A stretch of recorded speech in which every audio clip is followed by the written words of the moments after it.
Mwebale nnyo genda maaso n'okusubscribinga n'okubanga mutugoberera.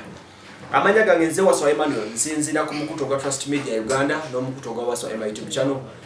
Mujebale gye mukwasaganya olunaku nga luno tuba tuliwo ne very special way tuweza n'okono njaffe Bankuba Kyeyo. Tutambula ne Biva Organic kwa Access Building Dr. Senjobe Richard omukugu mukujjanjabisa eddagala erya Habo nenga teri organic. Munonyeko wonna ku mukuje kwa sinzira ku Facebook, YouTube, website kwali Biva Organic ku Twitter mulwamu.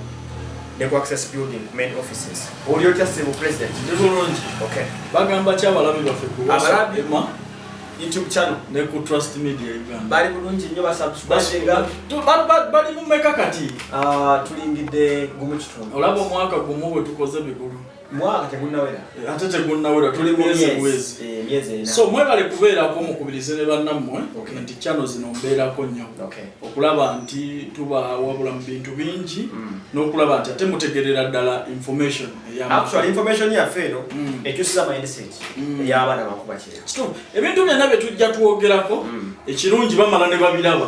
Bwe tubagamba nti temukukusibwa ate baba bifuniddeyo obuzibu balaba ebye bayitamu. Bwe tubaga tokwata sente zo za kugenda bweru ziwa muntu nga si company era bwe baziwa abafere ne bazibba era balabanga tubaleese wano. Tuga nti oyagala genda bweru wesige Kaluvini Kayanja yekka bwe besiga abalala era bajje eno ne batuloopera. Okitegedde bulungi nti ate banzibye olutantwala.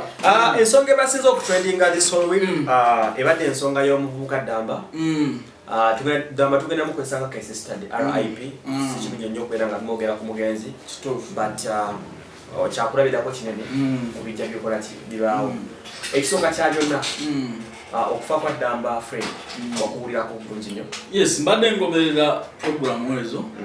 era nafuna n'essimu okuva mu famire ye ne twogerezeganyaamu n'abamu ku bakulu mu famire eyo. Netwogereza mugezanyamu ne tuteesa n'okumiitinga weewaawo tetuna miitinga nekye mmanyi nti bintu bitambula. Yes. So story eno nje njigobera n'empulira side eno n'empulira side. Neerabye ebyo ebintu bye tujja twogera bulijjo. Kitegeera wano tewali kipya. Ebintu bye tumaze emyaka 5 ku media nga twogera. Bibi ne bijja byapening. Bijja bigwawo mpola mpola. Abagezi ne bayiga. Aba bataliyiga era tebaliyiga tebatabikwata. Tebayigidde ddala abasinga. Kitegeedde. So wotunulira muganda waffe Damba n'engenda yonna gye yagenda mu Dubai n'atuuka kulwala nze abantu abali ku ground bangamba tebamutwala mu ddwaliro sawa yamala kubeera ng'esembyeyo omuntu atuukidde ddala ne bakubira poliisi batwala kumpi na mulambo omuntu n'atuuka okusesema omusaayi n'atuuka okusesema omusaayi okuva ku makya paka lwaggulu ng'oli tayinza wadde okukwatibwamu ekisa nti omuntu ono kamutwale mu ddwaliro. So olaba embeera eyo. So embeera eyo omuntu ne bamugja e Uganda ne bamulimbalimba nti nkutwala bweru ku visit visa otuuke eri ofuna omulimu ne gumubula. Abo beejenti boolaba batwala n'abantu abalwadde. Ffe abantu bonna abatutuukiridde nga balwadde ebirwadde ebirala olina sifulizi, olina sirimu, olina mutima mirwadde, ebibumba biki ebyo tuba advisinze kusigala Uganda eddungu toliyita eby'omuzannyo. So ne olwaleero ne bw'oŋŋamba nti Damba yalina ekirwadde nti kye kyamuviirako okufa ebweru wali omutwala wanga mulwadde. Bwe neebuliza ekibuuzo omugaso gwa medical ze n'empitirivu nyazo ze bawaayo okulya erimu asatu. Ate baba babubi bano beejenti abakukusa abaana abaganda baffe batwala n'abantu abalwadde batwala n'obwana obuto. Bo kye bafa kutwala butwazi bantu bweru kubafunamu sente ye tafaayo omuntu gwatwala ebweru safety ye obulamu bwe kiri kitya. Okimanyi olwaleero ne bwoba ne sente zitya ne bwoba ne biliyoni y'essente ng'oyagala okugenda okukola ebweru naye ng'olina ekirwadde kyonna mu mubiri gwo toyitirawo ewange. Okitegeera bulungi. Kati bano abantu bo bamayininga kimu sente tebavaayo ku bulamu bwo. Oba olina sukaali oba olina biki ebirwadde byo bigende bikkubireyo ffe kasita bo omaze obajjamu.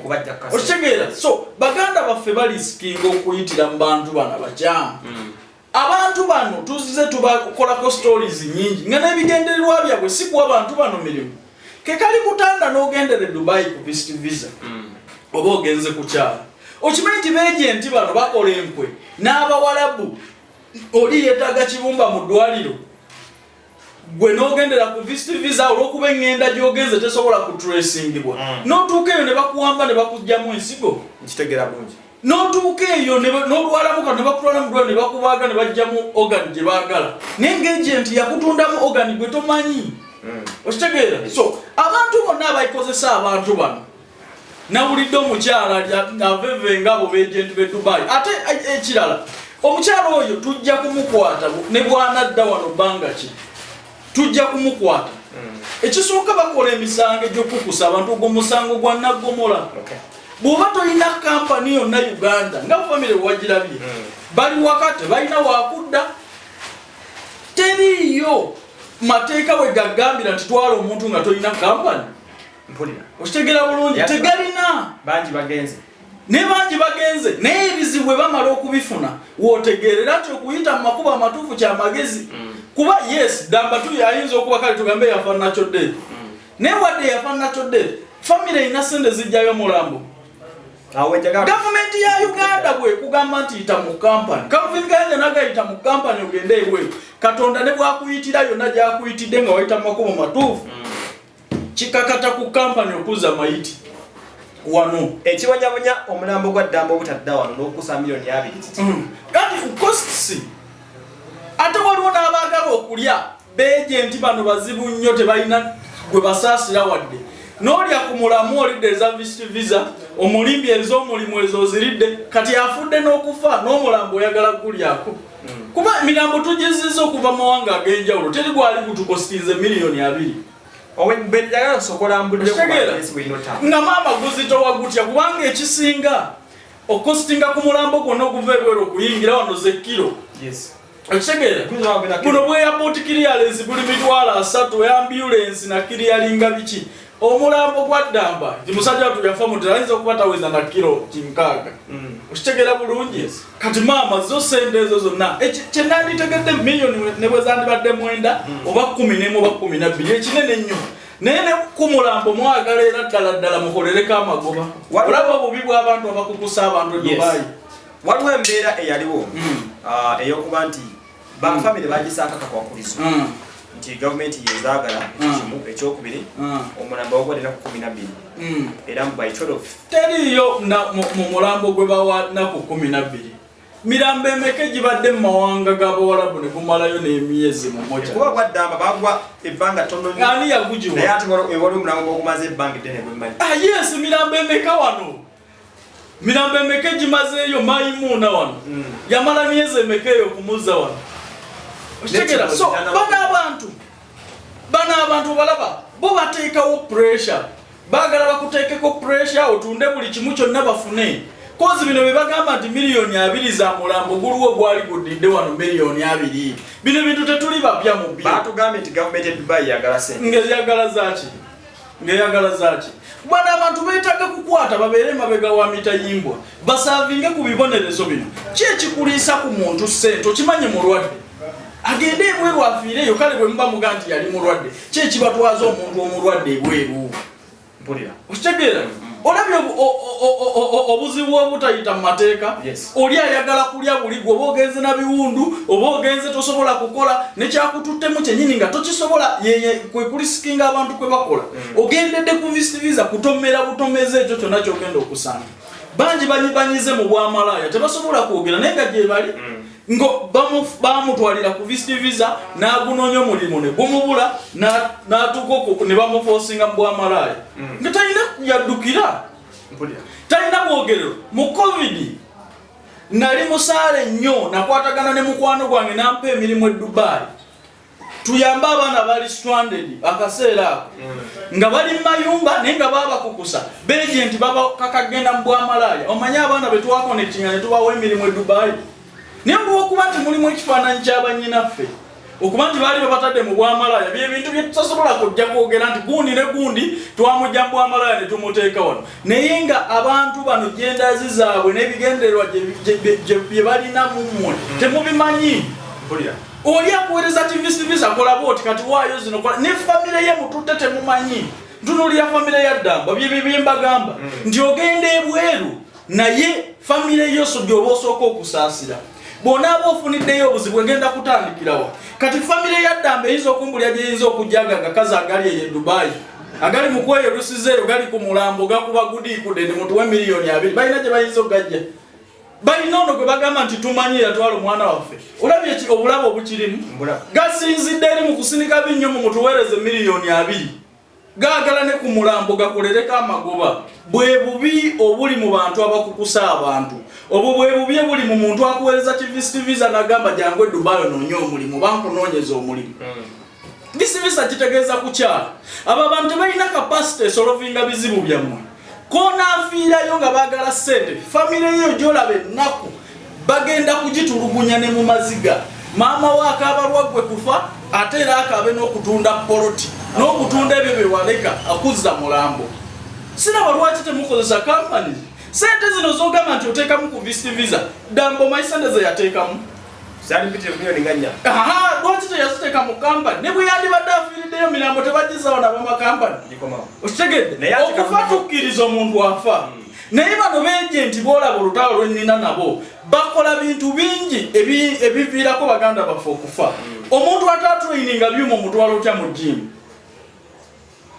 gwe waswa nkufunira omulimu jimu nga gwayigiriza abantu kusitula ebizibu mu daily life yo tosobola dde okusitula ekintu kilo 15 mukono guno nga nkuteeka mu jimu kubonaabona nabo zenda kukwabya mutima so olaba endisikingisa gye bateeka bulamu bw'abaganda baffe babuteekamu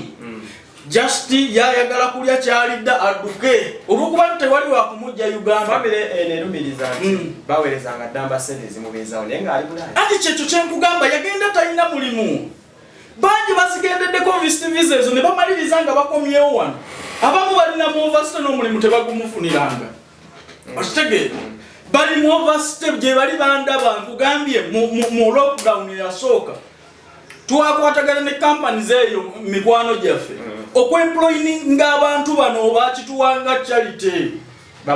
babayamba abali stranded abatalina mirimu nga bagendera ku visa naye nga ababa kukusaba ebyo buli omu yatuwa story Di government ya Dubai nebapo okuziika omulambo gw'omuntu one diri wagamba nti kati katuziike emirambo kisinziira mubaamu emirambo nga tegirina bijoogerako okitegeera mubaamu emirambo nga embassy yaffe tefuddeeyo kugendayo nga tewali afollowing neja covid gino okitegeera waliwo emirambo nga tegirina gijoogerako oli yagenda mu ddwaliro ne passport bagitwalayo gavumenti ye Dubai ekyokubiri emirambo gino we bagiziikira amangu oba omuntu we bamuziikira amangu afudde ebweru talina bagoberera oli tewali ali ku process embassy tefuddeeyo ku issuinga notices zonna nti ono wakudda Uganda oluusi bamuteeka mu kyale naalo ne bagaka tukole ki naye omunayuganda alina okuziikibwa ebweru kambabuulire kano oba okumuzza wano embassy erina okusooka okusalawo okimanyi ekyo embassy ya Uganda yeyina okuwa gavumenti yeeri olukusa okuziika omunayuganda oba okurepatriatinga bode okitegedde oli takulimbalimba nti bamuziise ng'embassy tekkiriza tebamuziikula wano baali bagenda kukitukola mu maani omuwalabu olw'okuba alina faamu Kadaama amusimidde entaana osimira waaki entaana nga gavumenti tekkiriza tebamumuziikuza okitegeera ne bamuzza wano mulambo ne gudda wano kati obwangu obwangu buli mu beejenti bano baagala kubba obedda bawoza musaininga ekipapula oba muweereza omuntu baagala kubba na kujjawo kibi muweereza omuntu agira azizike mangu ati baagala ate bwe bamala muziiko n'ayogera ki ekirala bwe baba bamuziise olwo kiba kiwedde famire ekkiriza omuntu aziikibwe agenti talina ngeri gy'abasayiningisa kipapula nga famire yaani